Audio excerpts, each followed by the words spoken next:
After 10 years together, Claude Stevens and I were finally ending our long-distance relationship with an engagement. At the ceremony, his secretary swept her gaze over me from head to toe, a smile playing at the corners of her lips. "So you're the one from those overseas adult sites, aren't you? A different leading man in every video." She tilted her head, eyes glittering. "This is our first time meeting in person, but I have to say, your figure looks awfully familiar." I lifted my gaze, my voice cutting through the murmur of the crowd. "Are you certain that's where you've seen me?" The secretary flinched as if I'd slapped her, shrinking behind Claude with wide, wounded eyes.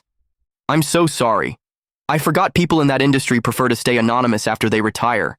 I shouldn't have said anything." Claude's expression darkened instantly, his brow furrowed, but he was looking at me. "You must have the wrong person." The secretary stuck out her tongue in a show of playful contrition. You're right. My mistake.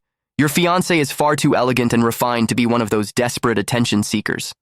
Oh, we'd met before. I remembered her vividly, back when she'd been entertaining clients at a certain establishment overseas. A workplace injury had landed her in my hospital. I was the one who'd stitched her up.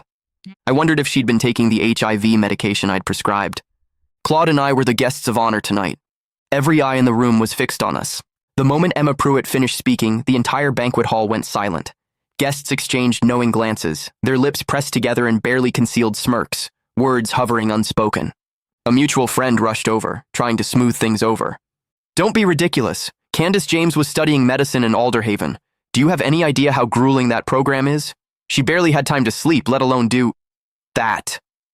Emma's glossy lips, painted in that trendy, innocent yet seductive style, curved into a pout. "But isn't that exactly the type? All those stressed-out intellectuals blowing off steam with hookups?" She shrugged delicately.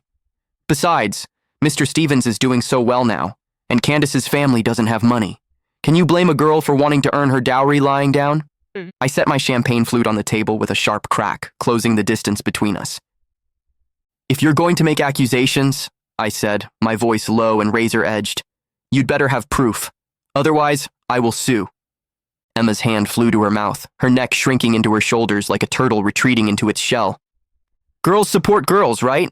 Fine. I'll stop." Claude stepped between us, gripping my arm hard enough to bruise as he pulled me back. He positioned himself in front of Emma, shielding her.